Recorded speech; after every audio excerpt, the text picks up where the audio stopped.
બારડોલીના મઢીમાં કાળમુખા ડમ્પરે લીધો બાઇક ચાલકનો જીવ. સુરાલીના યુવકનું ઘટના સ્થળે જ કરુણ મોત. સ્થાનિકોમાં ભારે રોષ. સુરત જિલ્લાના બારડોલી તાલુકામાંથી એક અત્યંત હૃદયદ્રાવક અને ગંભીર અકસ્માતના સમાચાર સામે આવી રહ્યા છે. બારડોલીના મઢી ગામ પાસે એક બેફામ દોડતા ડમ્પર અને મોટરસાયકલ વચ્ચે જોરદાર ટક્કર થઈ છે. આ કમકમાટીભરી અકસ્માતમાં બાઇક ચાલક યુવકનું ઘટના સ્થળે જ કમકમાટીભર્યું મોત નીપજ્યું છે. અકસ્માતને પગલે સ્થાનિક લોકોમાં તંત્ર સામે ભારે રોષ જોવા મળી રહ્યો છે.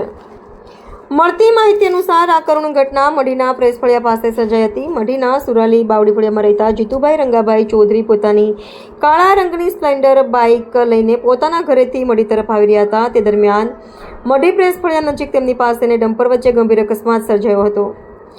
અકસ્માત એટલો ભયાનક હતો કે જીતુભાઈ ચૌધરીનું ઘટના સ્થળે જ કમકમાટી ભર્યું મોત નીપજ્યું હતું. અકસ્માત સર્જાતા જ આસપાસના સ્થાનિક લોકોના ટોળેટોળા ઘટના સ્થળે ઉમટી પડ્યા હતા અને વાતાવરણ ગમગીન બની ગયું હતું. ઘટનાની જાણ થતાં જ મઢી પોલીસ પણ તાત્કાલિક સ્થળ પર દોડી આવી હતી અને આગળની કાયદેસરની કાર્યવાહી હાથ ધરી છે.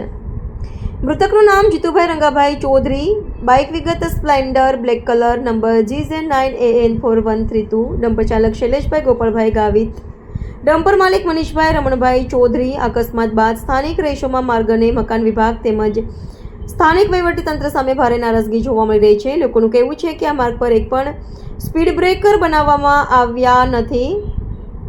વાહનોની ગતિ પર નિયંત્રણ લાવવા માટે બમ્પર ન હોવાને કારણે જ અહીં અવારનવાર નાના મોટા અકસ્માતો સર્જાય છે અને આજે બેદરકારી એક નિર્દોષ યુવકનો જીવ લીધો છે.